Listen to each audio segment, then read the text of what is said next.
What would you do if a doctor told you your time was running short, but your daughter's situation was even more critical? Can a father use his final stretch to become a force of reckoning no one expects? This is how, in a single hour, I dismantled the man who nearly destroyed my daughter's future, while everyone believed I was too weak, too old, and too unwell to matter. The fluorescent lights of Regional Hospital's intensive care unit buzzed overhead like angry wasps as I moved slowly down the sterile corridor, my worn leather shoes squeaking against the polished linoleum.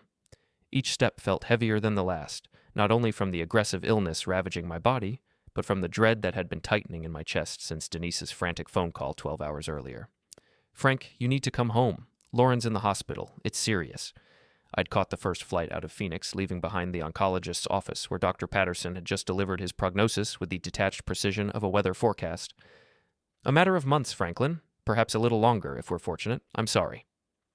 Now, standing outside room 314, I wasn't sure which news was worse.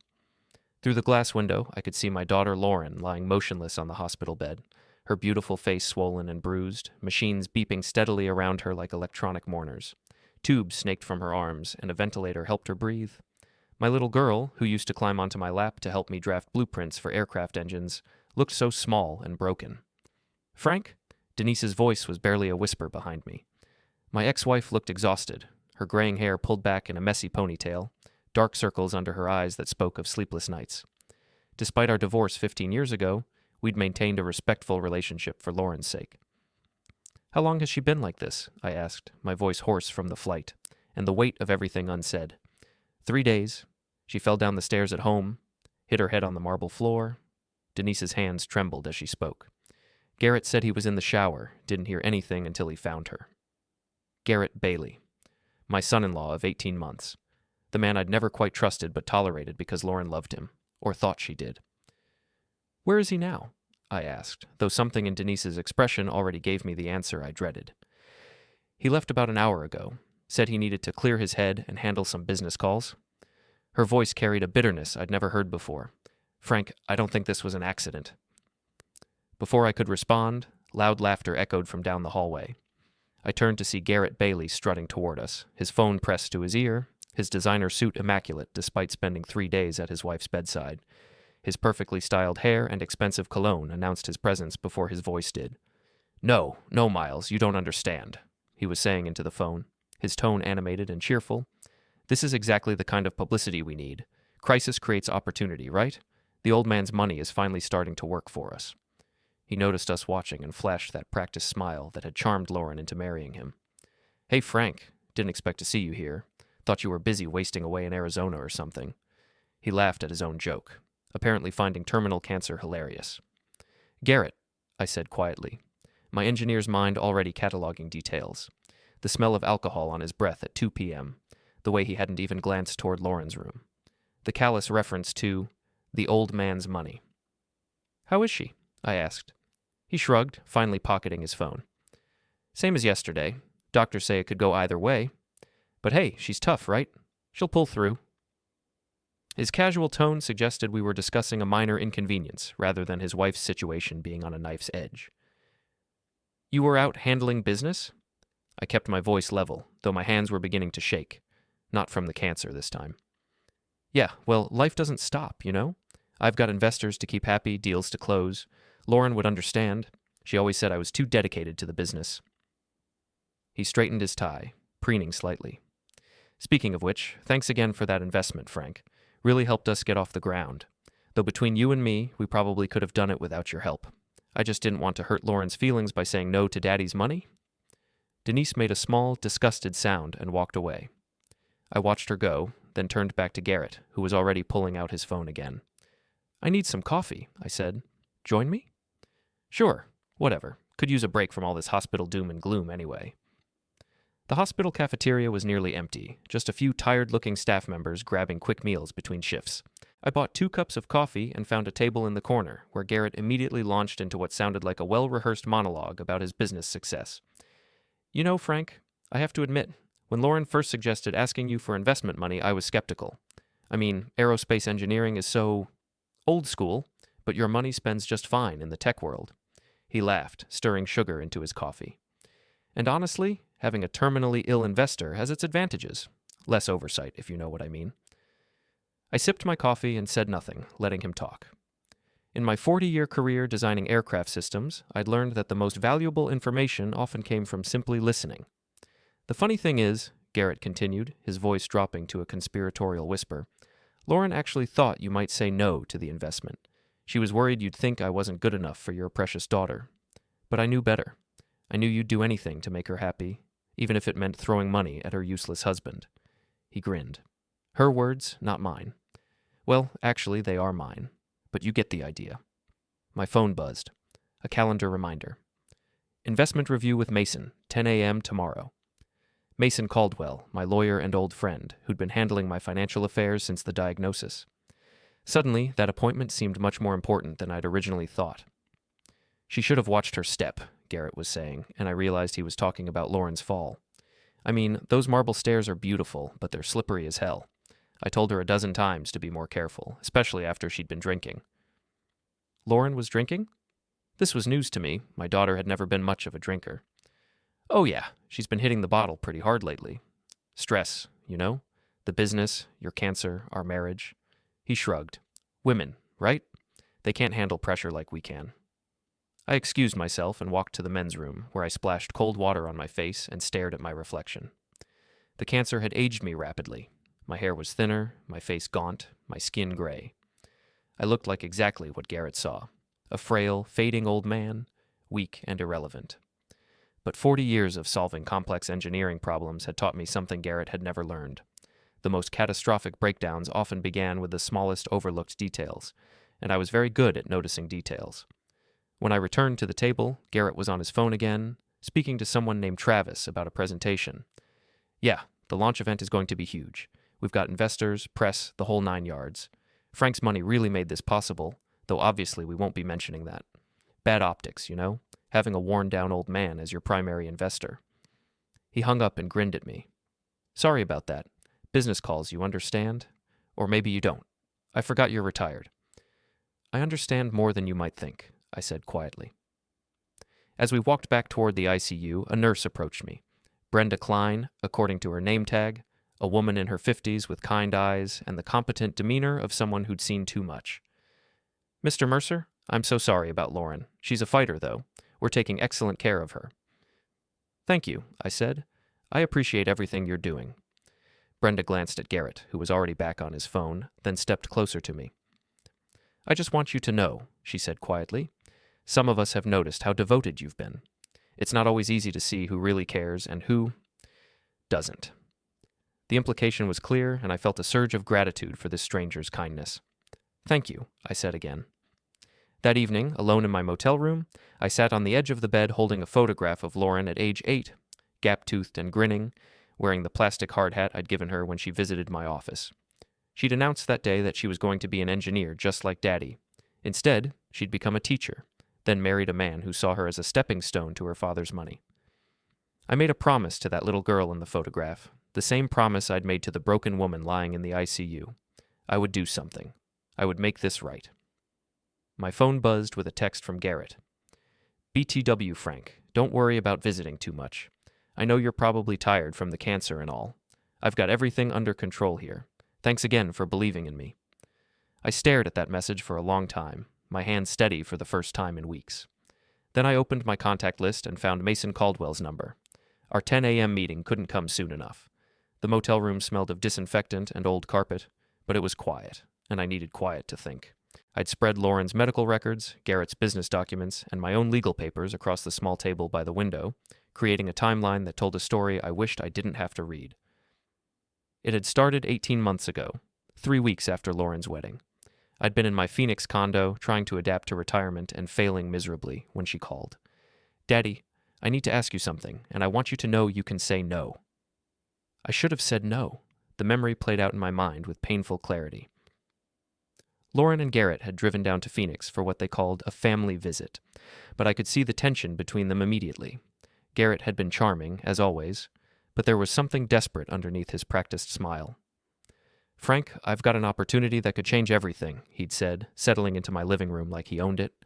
Tech startup, revolutionary app, millions in potential revenue. But I need seed money, and the banks... He'd spread his hands in a gesture of frustrated innocence. They don't understand vision. Lauren had looked at me with those eyes that had been wrapping me around her finger since she was 3 years old. I know it's a lot to ask, Daddy, but Garrett's so talented. He just needs someone to believe in him. The amount they were asking for, $850,000, represented nearly half of my retirement savings. Money I'd planned to leave to Lauren anyway, but not like this, not funneled through her husband's questionable business venture. I need to see a business plan, I'd said. Financial projections, market analysis, the works. Garrett's smile had flickered for just a moment. Of course. Though I have to say, Frank, in the tech world, we move fast. Opportunities like this don't wait around for extensive due diligence. But I'd insisted, and 3 days later, he'd produced a folder of documents that looked impressive but felt wrong to my engineer's eye. Too many round numbers, too many optimistic projections, too few concrete details about the actual product. What exactly does this app do? I'd asked. It's a revolutionary platform for connecting consumers with local businesses through AI-driven recommendations, Garrett had recited, sounding like he was reading from a script. Think Yelp meets Amazon meets social media, but smarter. It sounded like every other tech startup pitch I'd read about, but Lauren's hand had been resting on Garrett's arm, and she'd been looking at me with such hope that I'd found myself nodding. I'll have my lawyer draw up the investment agreement, I'd said. Now, sitting in this depressing motel room, I pulled out the contract Mason had prepared. I'd been thorough, more thorough than Garrett had probably expected. The agreement included clauses about misuse of funds, requirements for quarterly financial reports, and most importantly, a provision that allowed me to call in the entire investment if the funds were used for purposes other than those specified in the business plan. Garrett had signed without reading it carefully, too eager to get his hands on the money. The quarterly reports had been spotty at best. When I'd asked Lauren about the business, she'd been vague.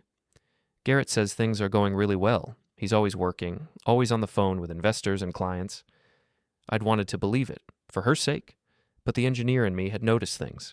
The expensive watch Garrett wore to Lauren's birthday dinner, the new BMW he'd bought for business purposes, the way he'd started talking about money as if it were unlimited.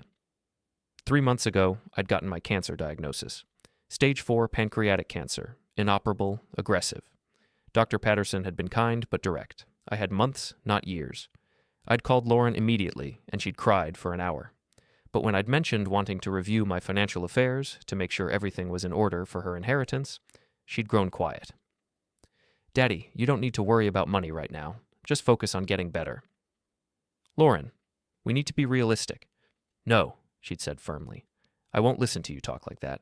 You're going to beat this.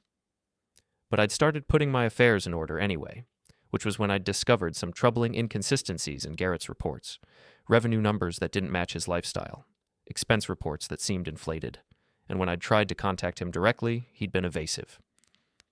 Frank, I appreciate your concern, but Lauren and I agreed that business stress isn't good for you right now, he'd said during our last conversation.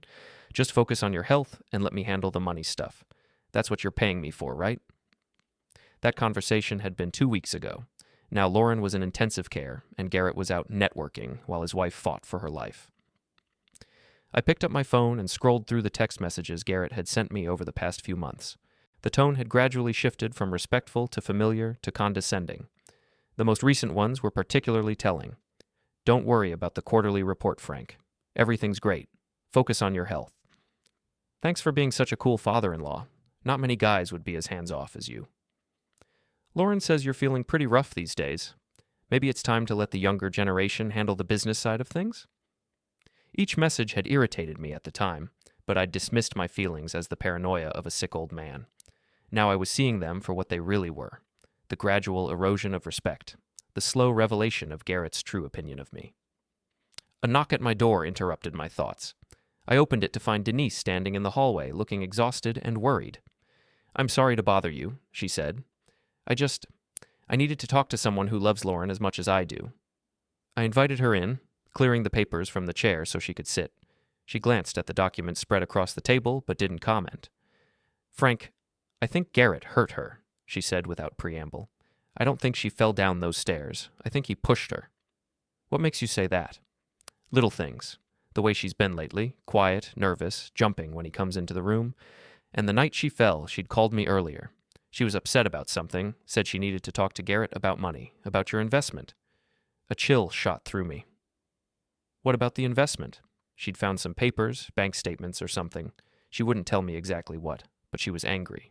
She said Garrett had been lying to both of you about the business. Denise wiped her eyes. Frank, what if she confronted him that night?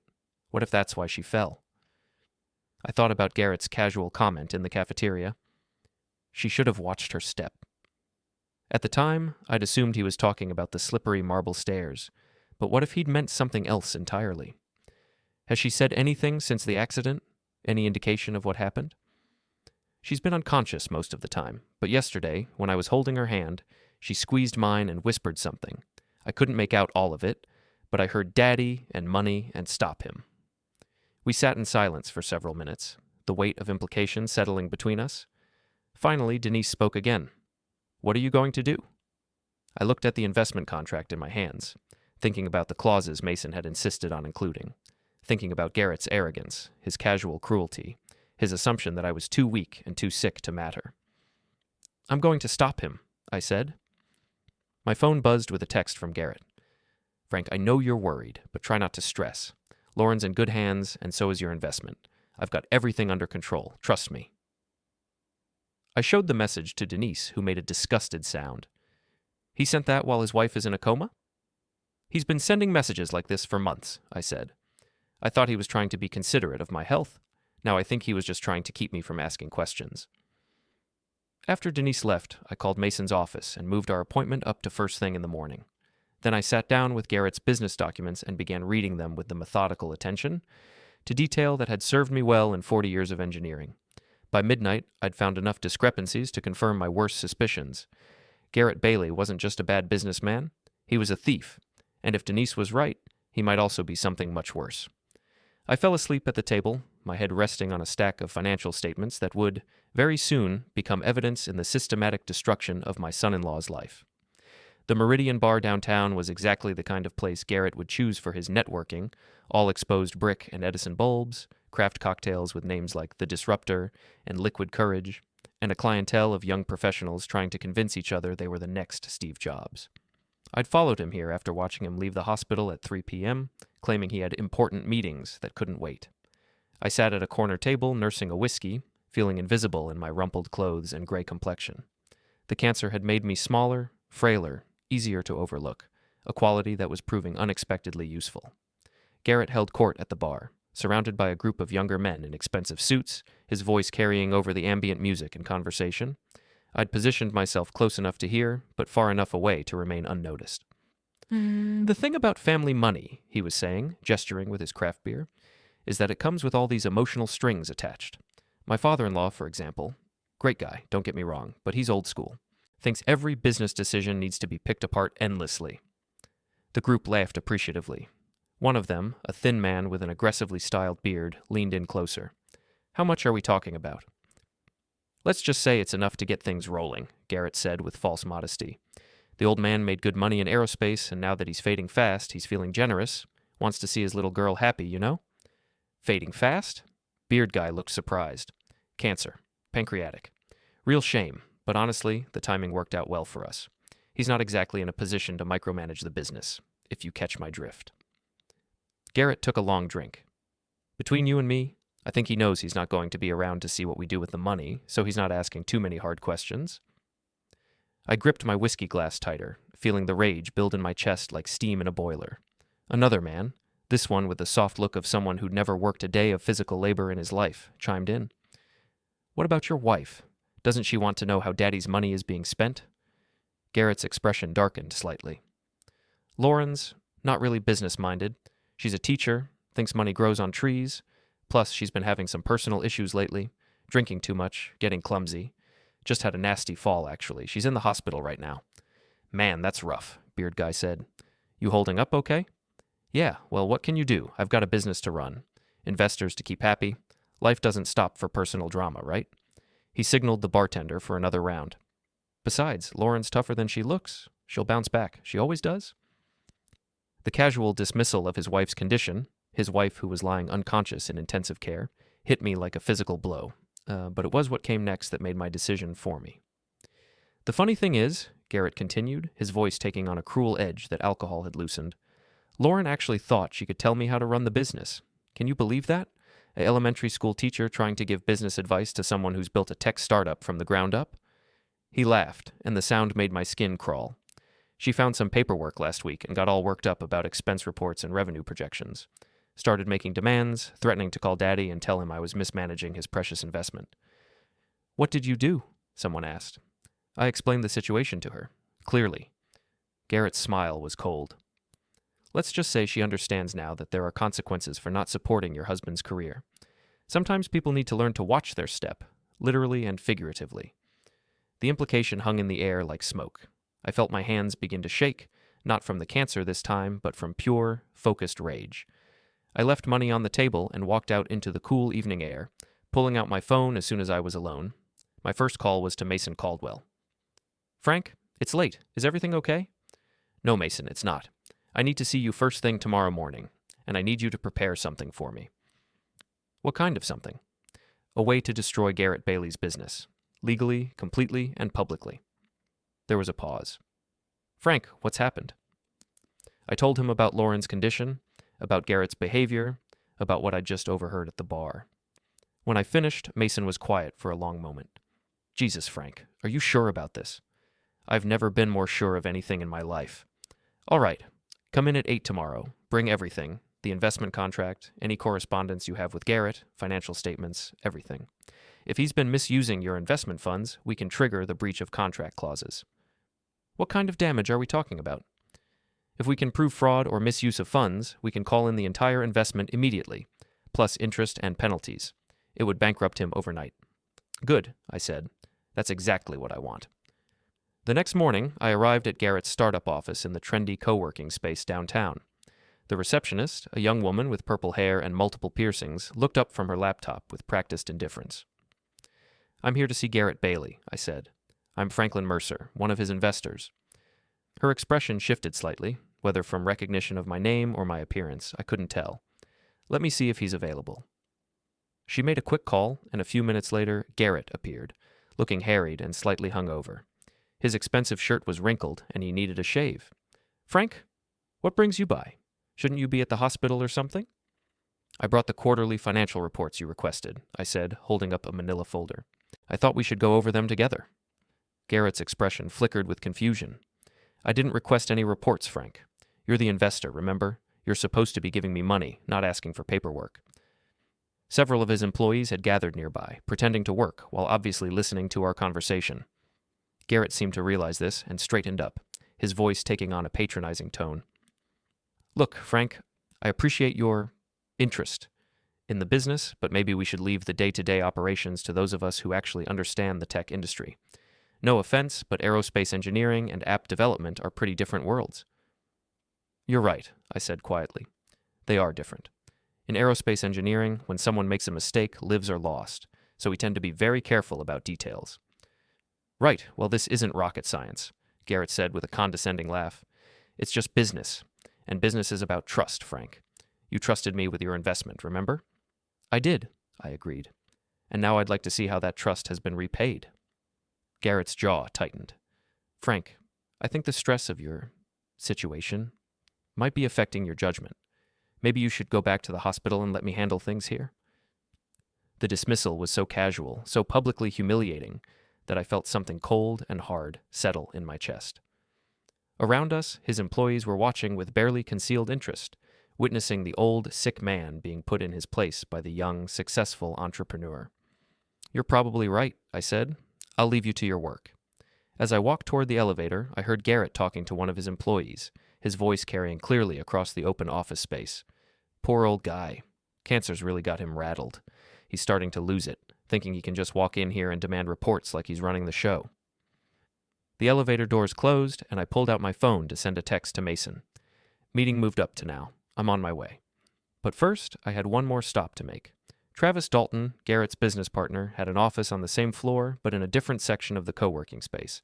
I'd met him briefly at Lauren's wedding, a nervous, intelligent man who'd seemed uncomfortable with Garrett's boastful behavior. I found him hunched over his laptop, surrounded by empty coffee cups and the general chaos of someone working too hard on too little sleep. "Travis, I'm Franklin Mercer, Lauren's father. We met at the wedding." He looked up, startled, then concerned. "Mr. Mercer, how is Lauren? Garrett said she had an accident." She's in intensive care. The doctors aren't sure if she'll wake up. Travis's face went pale. Jesus, I'm so sorry. Is there anything I can do? Actually, there is. I was hoping you could help me understand something about the business, about how my investment money has been used. The color drained completely from Travis's face. He glanced around nervously, then gestured for me to sit down. Mr. Mercer, Look, I've been meaning to talk to someone about some concerns I have, but I wasn't sure who to approach. What kind of concerns? Travis was quiet for a long moment, clearly wrestling with himself. Finally, he spoke. I think Garrett has been lying to you about the business. About everything, really. The app we're supposed to be developing? It doesn't exist. Not really. We have a basic framework, but nothing that could generate the kind of revenue he's been claiming. My hands remained steady as I absorbed this information. What has he been doing with the investment money? Living expenses, mostly. The BMW, the expensive apartment, all those networking dinners and bar tabs. He keeps saying it's all business expenses, that image matters in the tech world, but Travis shrugged helplessly. Mr. Mercer, I don't think we have a viable business. I think we just have Garrett spending your money and hoping something works out. Why haven't you said anything before? Because I'm nobody. I'm just the technical guy. And honestly, I was afraid that if I spoke up, Garrett would cut me out entirely, and I need this job. He looked miserable. But after hearing about Lauren, about what happened to her, I can't keep quiet anymore. I reached into my jacket and pulled out a business card. This is my lawyer, Mason Caldwell. If you're willing to document what you just told me, I think we can help each other. Travis took the card with trembling fingers. What are you planning to do? I'm planning to get justice for my daughter, I said, and I'm planning to make sure Garrett Bailey never hurts anyone else. That evening, I sat in my motel room reviewing everything I'd learned. The investment contract with its breach of contract clauses, Travis's willingness to testify about the business fraud, the recorded conversation from the bar that I'd captured on my phone. But it was the invitation that had been slipped under my door that made me smile for the first time in days. Garrett Bailey and TechFlow Solutions cordially invite you to our official launch event, featuring presentations from key investors and demonstrations of our revolutionary platform. Join us for an evening of innovation, networking, and celebration. Black tie optional. The event was scheduled for the following week at the Grandview Hotel downtown. According to the invitation, there would be investors, press, and special presentations from our founding team and key stakeholders. I called Mason immediately. I know how we're going to do this, I said. How? Publicly, in front of everyone who matters to him. I want to destroy him the same way he destroyed Lauren, completely and without warning. Frank, are you sure about this? Once we pull this trigger, there's no going back. I thought about Lauren lying unconscious in the hospital, about Garrett's cruel laughter at the bar, about his casual dismissal of me in front of his employees. I'm sure, I said. Let's end this. Mason Caldwell's law office occupied the top floor of a downtown building that had been elegant in the 1960s and was now just expensive. I'd known Mason since college. He'd been the studious one who helped me pass constitutional law while I helped him understand engineering physics.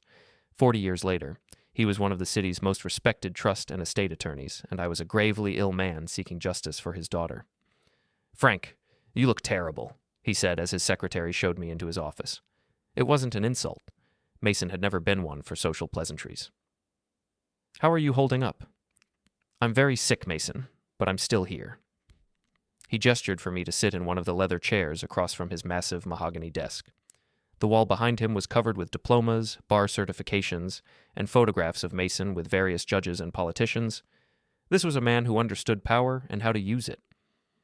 Tell me everything, he said, pulling out a legal pad. For the next hour, I laid out the entire story. Lauren's marriage to Garrett, my reluctant investment in his business, the gradual signs of financial impropriety, Lauren's accident, and Garrett's behavior since. Mason took notes in his precise handwriting, occasionally asking clarifying questions. When I finished, he set down his pen and leaned back in his chair. Frank, what you're describing isn't just breach of contract.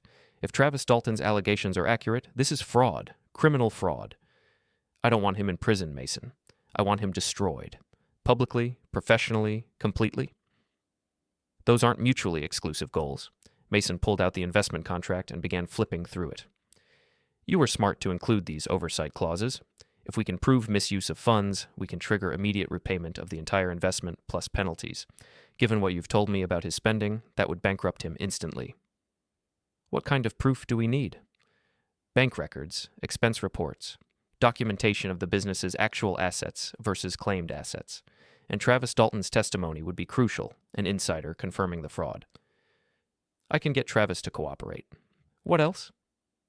Mason was quiet for a moment, thinking. Frank, there's something else we should consider. If Garrett has been committing fraud with your money, he's probably been lying to other investors too. We could contact the SEC, the State Attorney General's office. No, I said firmly. I don't want this tied up in government bureaucracy for years. I want it finished now, while I'm still alive to see it. All right, then we do this through the contract. But Frank, once we trigger these clauses, it's going to be very public. Garrett will try to fight back, probably claim you're a vindictive old man who doesn't understand modern business. Let him try. I have something he doesn't. What's that? Documentation, and the truth. Mason smiled, the first genuine smile I'd seen from him all morning. You always were thorough. All right, here's what we're going to do. Over the next 3 hours, Mason outlined a strategy that was both elegant and devastating. We would gather ironclad evidence of Garrett's fraud, document every misuse of my investment funds, and then trigger the breach of contract clauses at the moment of maximum public exposure, his launch event. The beauty of this approach, Mason explained, is that it's all perfectly legal. We're not attacking him personally, we're simply exercising our contractual rights. But the timing and setting will ensure maximum damage to his reputation and business prospects. What do you need from me? Everything. Every email, every text message, every financial statement. I want to build a case so airtight that even Garrett's own lawyers will advise him to settle immediately. I spent the rest of the day gathering documents. Bank statements showing the wire transfer of my investment funds. Email correspondence with Garrett about business projections. The quarterly reports he'd provided, which I now realized were largely fictional. That afternoon, I drove to First National Bank, where I'd maintained accounts for over 20 years. The trust department manager, a competent woman named Patricia Hoffman, had been handling my financial affairs since the cancer diagnosis. Mr. Mercer, how can I help you today? I need to review the investment account we set up for the Bailey business venture. I want to see every transaction, every withdrawal, everything. Patricia pulled up the account on her computer, her expression growing concerned as she scrolled through the records. Sir, there have been some unusual patterns in this account. Large cash withdrawals, transfers to personal accounts, purchases that don't seem business-related. Show me. For the next hour, Patricia walked me through 6 months of financial records that told a clear story of systematic theft. Garrett had been treating my investment like his personal checking account, funding a lifestyle that had nothing to do with building a business.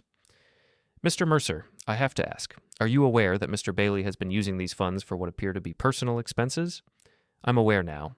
Patricia, I need you to prepare a complete record of every transaction, and I need you to freeze this account immediately.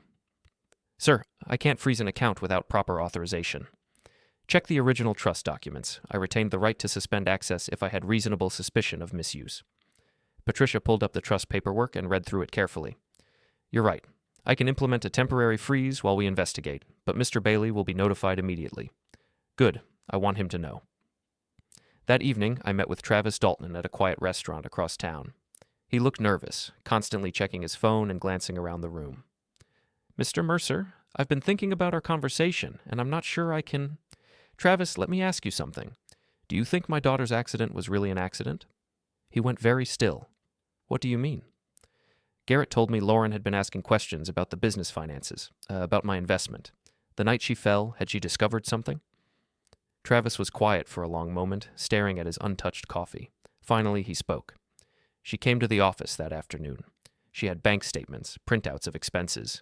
She was angry, Mr. Mercer. Really angry. She said Garrett had been lying to everyone, including you. What did Garrett say? He told her to mind her own business, said she didn't understand how startups worked, that everything he was doing was necessary for the business. But Lauren wasn't buying it. She said she was going to call you, tell you what she'd found. And then? Garrett got really angry. I'd never seen him like that before. He told her that if she interfered with the business, there would be consequences. He said some things, some really ugly things about you, about your cancer, about how you were too weak to protect her. I felt my jaw clench. What kind of things? He said you were a worn-down old man who didn't matter anymore, that Lauren needed to choose between supporting her husband or clinging to her daddy. And he said... Travis hesitated. What? He said that accidents happen to people who don't know when to keep their mouths shut. The restaurant suddenly felt very quiet. Travis, I need you to document everything you just told me. Dates, times, exact quotes if you can remember them. Mr. Mercer, if I do this, Garrett will destroy me. He'll make sure I never work in tech again. Travis, if you don't do this, he'll destroy someone else, maybe someone else's daughter. He nodded slowly. What do you need me to do? I need you to prepare a complete report on the actual state of the business. Assets, liabilities, revenue projections based on reality rather than Garrett's fantasies. And I need you to be prepared to present that report publicly. When? At his launch event, in front of all his investors and the press. Travis's eyes widened. You're going to expose him at his own party? I'm going to give him exactly what he deserves. The question is, are you willing to help me do it? He thought for a long moment, then nodded. Lauren was always kind to me. She didn't deserve what happened to her. Yes, Mr. Mercer, I'll help you. The next morning, I returned to the hospital to check on Lauren. She was still unconscious, but the nurses said her vital signs were improving. I sat beside her bed, holding her hand and telling her about my plans. I'm going to make this right, sweetheart, I whispered. I'm going to make sure he never hurts you or anyone else again. As if she could hear me, her fingers tightened slightly around mine. For just a moment, I thought I saw her eyelids flutter, but then she was still again. Brenda Klein, the head nurse, appeared in the doorway. Mr. Mercer, there's someone here to see you. I looked up to find Mason standing behind her, holding a thick manila folder and wearing the expression of a man who'd discovered something important. Frank, we need to talk. I've been digging into Garrett's business records, and what I found is worse than we thought.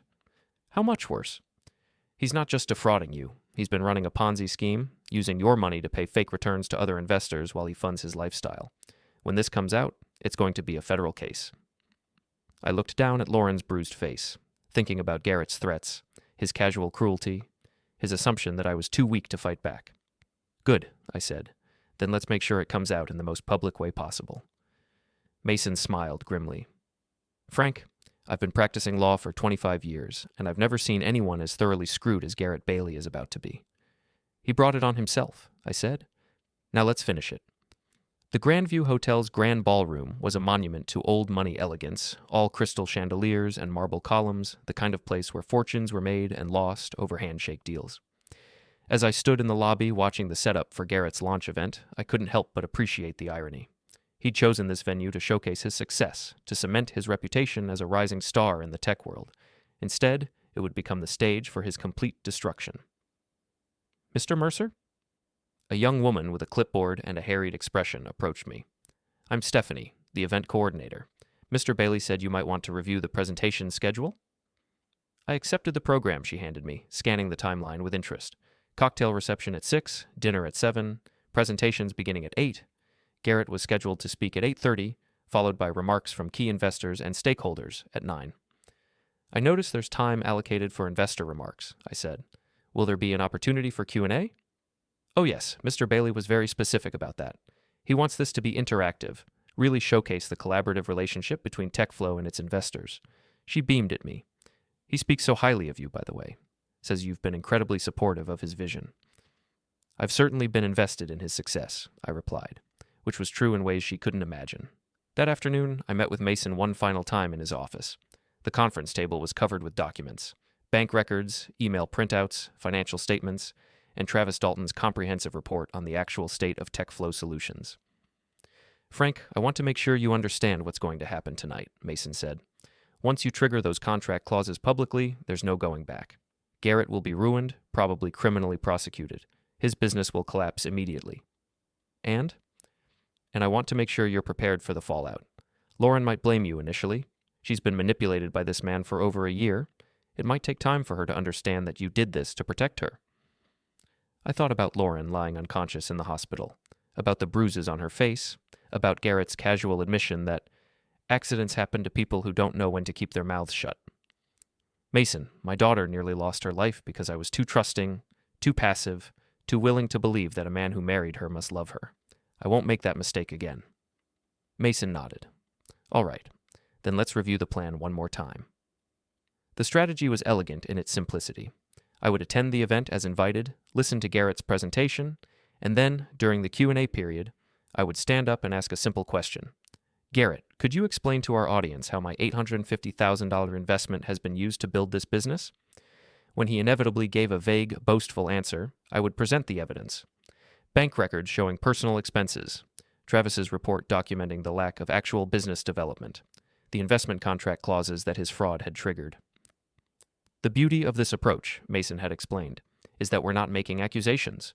We're simply presenting facts and exercising our contractual rights. Everything we're doing is perfectly legal and well documented. What about the other investors?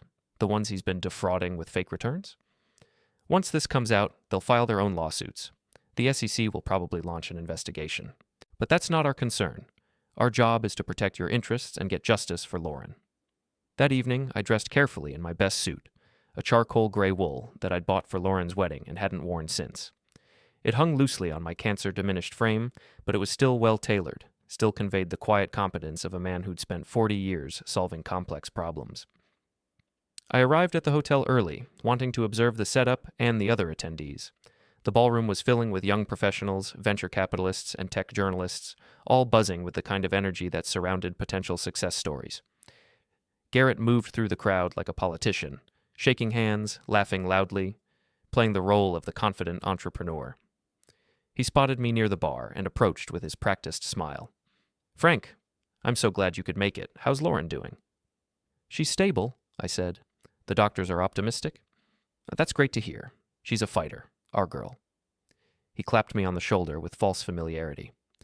"Listen, I hope you don't mind, but I mentioned you in my presentation. Nothing too detailed, just a reference to the confidence that established investors like yourself have shown in our vision."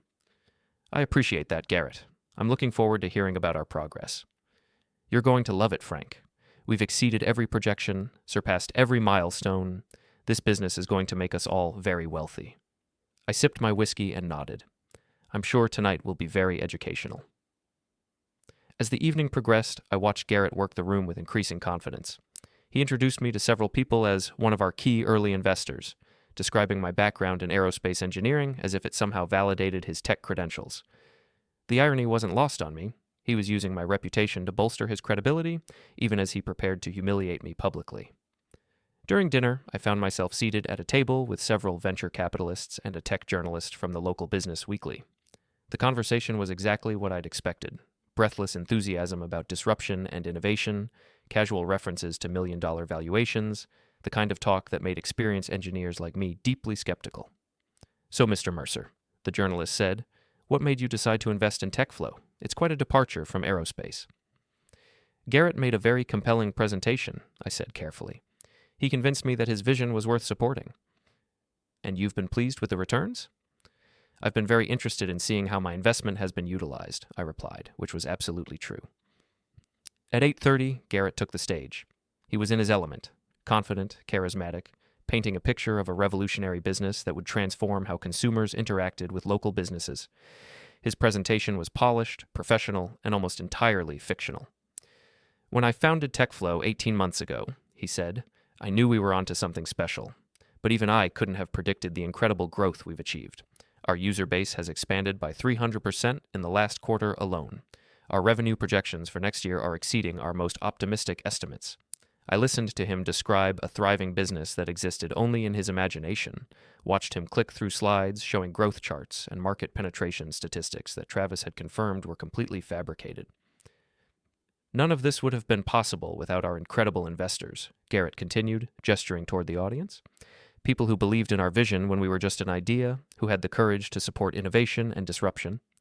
His eyes found mine across the room, and he smiled. "I'd particularly like to acknowledge Franklin Mercer, whose early confidence in TechFlow helped make everything you see tonight possible. Frank, would you stand up so everyone can see one of our founding investors?" I stood slowly, feeling every eye in the room turn toward me. There was polite applause, and I nodded acknowledgement before sitting back down. But I noticed that several people were whispering to each other, probably commenting on my appearance, my obvious illness. To them, I looked like exactly what Garrett had described. A worn-down old man whose money had been useful, but whose opinions no longer mattered. "As we move forward," Garrett concluded, "TechFlow is positioned to become one of the region's most successful startups. We're currently accepting our final round of Series A funding, and I'm confident that our early investors will see returns that exceed their wildest expectations." The applause was enthusiastic. Garrett basked in it for a moment, then gestured for quiet. "Now, I'd like to open the floor for questions. This is your chance to learn more about TechFlow, our technology, our business model, and our plans for the future. Several hands went up immediately. Garrett fielded questions about market strategy, competitive advantages, and scaling plans with the smooth confidence of someone who'd rehearsed every answer. I waited, letting him build momentum, letting his confidence peak. Finally, when there was a brief lull, I stood up. "Garrett, I have a question." His face lit up. "Of course, Frank. What would you like to know?" I looked around the room, making eye contact with the journalists, the venture capitalists, the potential investors who were hanging on every word. "Could you explain to our audience exactly how my $850,000 investment has been used to build this business?" For just a moment, Garrett's confident expression flickered, but he recovered quickly, flashing his practiced smile. "Absolutely, Frank. As I mentioned in my presentation, your investment has been crucial in our product development, market research, and scaling operations. It's been used exactly as outlined in our business plan, building the technology platform, hiring key personnel, and establishing our market presence." "I see," I said. "And you have documentation of these expenditures?" "Of course we do. Standard business practices, Frank. Though I'm sure you understand that detailed financial information isn't really appropriate for a public forum like this." I reached into my jacket and pulled out the manila folder I'd been carrying. "Actually, Garrett, I think our audience would be very interested in seeing exactly how investor funds have been used." The room had gone very quiet. I could see people leaning forward, sensing that something unexpected was happening. "Frank, maybe we should discuss this privately," Garrett began. "No," I said clearly, my voice carrying easily across the silent ballroom. "I think we should discuss this right here, right now, in front of everyone who's considering investing in TechFlow solutions." I opened the folder and pulled out the first document, a bank statement showing a $15,000 withdrawal used to purchase a BMW. "Ladies and gentlemen, I'd like to share with you exactly how Garrett Bailey has been using investor funds to build his revolutionary business," and then, in front of 200 people, I began to systematically dismantle the man who had nearly cost my daughter everything. The silence in the grand ballroom was absolute. 200 people sat frozen as I held up the first bank statement, the numbers clearly visible to those in the front rows. Garrett's face had gone pale, but he was still trying to maintain his composure. "Frank, I really think this is inappropriate." "Inappropriate?" I interrupted, my voice carrying clearly in the acoustically perfect room. "What's inappropriate, Garrett, is using investor funds to purchase a $47,000 BMW for personal use." I held up the bank record. "Transaction dated March 15th. Care to explain how a luxury vehicle contributes to app development?" Murmurs rippled through the audience. I saw several people pulling out phones, probably to record what was happening. The tech journalist I'd sat with at dinner was scribbling furiously in her notebook. "That vehicle is used for business purposes," Garrett said, but his voice lacked its earlier confidence. "Client meetings, investor relations." "Is that why you drove it to the Meridian Bar while your wife was in intensive care?" I asked. "For business purposes?" The murmurs grew louder. I pulled out the next document, a credit card statement. $3,200 at Armani Exchange, $1,800 at Morton's Steakhouse, $950 at the Ritz-Carlton Spa. I looked up at the audience. All charged to the TechFlow business account, all funded by my investment. "Ladies and gentlemen, you're looking at the revolutionary technology platform that's going to disrupt the local business market." Garrett stepped closer to the microphone. "Frank, you're clearly upset about Lauren's accident, and I understand that, but this isn't the place." "Accident?" I said, and my voice cut through his words like a blade. "Is that what we're calling it?" I pulled out another document, Travis Dalton's comprehensive report on the actual state of TechFlow solutions. Travis Dalton, Garrett's business partner and technical lead, has prepared a detailed analysis of this company's actual assets and capabilities. Travis, would you please stand up? Across the room, Travis rose from his seat, his face pale but determined. Garrett spun around, his expression shifting from confident to desperate. "Travis, sit down. You don't know what you're doing." "Actually," I said, "Travis knows exactly what he's doing. He's telling the truth, something you seem to have forgotten how to do." I opened Travis's report and began reading. Current functional app features, basic user registration and login. That's it. No AI-driven recommendations, no business integration, no revolutionary platform, just a login screen that took 6 months and $850,000 to develop. The murmurs had become open conversation. I could see venture capitalists checking their phones, probably warning colleagues about TechFlow. The journalist was now openly recording with her phone. "But here's the really interesting part," I continued. Garrett has been reporting revenue to other investors, claiming that TechFlow generated $200,000 in user fees last quarter. I held up another bank statement. The actual revenue was zero. The money he reported as business income, that was my investment, recycled through fake accounts to create the illusion of success. That's not true, Garrett shouted, but his voice cracked as he said it. It's not? I pulled out my phone and opened a recording app. Then perhaps you can explain this conversation, recorded at the Meridian Bar 3 nights ago. I pressed play, and Garrett's voice filled the ballroom through the sound system. The thing about family money is that it comes with all these emotional strings attached. My father-in-law, for example. Great guy, don't get me wrong, but he's old school. The old man made good money in aerospace, and now that his health is failing, he's feeling generous. He's not exactly in a position to micromanage the business, if you catch my drift. The effect was immediate and devastating. I watched Garrett's face cycle through shock, panic, and finally, desperate anger. You recorded me? That's illegal. Actually, it's not, Mason Caldwell said, standing up from his seat near the back of the room. Arizona is a one-party consent state. Mr. Mercer was legally entitled to record that conversation. Mason walked toward the front of the room, carrying his own folder of documents. Ladies and gentlemen, I'm Mason Caldwell, Mr. Mercer's attorney. What you're witnessing tonight is the legal exercise of breach of contract clauses in Mr. Mercer's investment agreement with TechFlow Solutions. He handed Garrett a thick legal document. Mr. Bailey, you are hereby notified that your misuse of investor funds has triggered immediate repayment provisions in your investment contract. The full amount of $850,000 plus interest and penalties is due immediately. Garrett stared at the document as if it were written in a foreign language. This is insane. Frank, you can't do this. We had a deal. We did have a deal, I agreed. You were supposed to use my money to build a legitimate business. Instead, you used it to fund your lifestyle while you lied to other investors and... I paused, letting the weight of my next words settle over the room.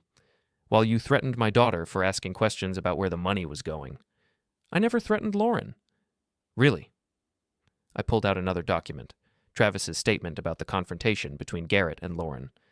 Travis documented your exact words to my daughter. Accidents happen to people who don't know when to keep their mouths shut. She fell down the stairs that same night, Garrett. What an interesting coincidence. The room erupted. People were standing, talking loudly, some heading for the exits. I saw several potential investors gathered around their phones, probably calling their lawyers. The tech journalist was already typing on her laptop, probably filing her story in real time, but I wasn't finished. Ladies and gentlemen, I said, raising my voice to cut through the chaos, before you leave, I want you to understand something about the man who just asked for your money. The room quieted slightly, people pausing to listen. Garrett Bailey spent 18 months lying to everyone in this room. He created fake revenue reports, fabricated user statistics, and used investor funds for personal expenses while claiming to build a revolutionary business. But worse than that, much worse. When my daughter discovered his fraud and threatened to expose it, he made sure she couldn't. I looked directly at Garrett, who was standing frozen at the podium, the legal document still clutched in his hands. My daughter is lying in intensive care right now because she asked the wrong questions about your business, Garrett. Because she threatened to call her father and tell him the truth about how his money was being spent. I didn't, Garrett stammered. The police will determine what you did or didn't do, I said. But everyone in this room now knows exactly what kind of man you are. I closed my folder and looked around the ballroom. Investors were streaming toward the exits. The venture capitalists who had been hanging on Garrett's every word were now actively avoiding eye contact with him. His business partners and employees looked shell-shocked. Oh, and Garrett, I said, turning back toward the podium, in case you're wondering about your other funding sources, I've taken the liberty of sharing this information with the SEC, the State Attorney General's Office, and the Fraud Division of the FBI. I believe they'll be very interested in your creative accounting methods. Garrett's phone began buzzing. Then it started ringing continuously. I could see other people in the room checking their phones, probably receiving calls from colleagues who had already heard about the evening's events. Mr. Bailey, Mason said, approaching the podium with another set of documents. These are asset seizure orders for the BMW, the business accounts, and any other property purchased with Mr. Mercer's investment funds. You have 24 hours to surrender these assets before we involve law enforcement. I watched Garrett's world collapse in real time. His phone was ringing nonstop. People were actively avoiding him as they left the ballroom. The hotel staff was beginning to clean up around him as if he were just another piece of furniture. Frank, he said, and for the first time since I'd known him, his voice was small and desperate. Please, we can work this out. I'll pay you back. I'll fix everything. Don't do this to me. I looked at him for a long moment. This man who had taken my money, lied to my face, threatened my daughter, and left her broken and unconscious while he partied with his friends. "Garrett," I said quietly, "I'm not doing this to you. You did this to yourself." I turned and walked toward the exit, Mason beside me. Behind us, I could hear Garrett's voice rising in panic as he tried to stop the few remaining people from leaving, tried to explain away what they'd just witnessed. "Wait, please. This is all a misunderstanding. Frank's sick. He's not thinking clearly. The business is solid. Everything I told you is true." But the ballroom was emptying rapidly. By the time Mason and I reached the lobby, Garrett was alone on the stage, surrounded by empty tables and the debris of his shattered dreams. My phone buzzed with a text from Denise. "Lauren opened her eyes. She's asking for you." I smiled, the first genuine smile I'd felt in weeks. Justice had been served, my daughter was waking up, and Garrett Bailey would never hurt anyone again. The elevator doors closed behind us, and through the glass walls of the lobby, I could see Garrett still standing at the podium, his phone pressed to his ear, probably listening to the sound of his entire world crashing down around him. One phone call, 1 hour, complete destruction, just as I'd promised.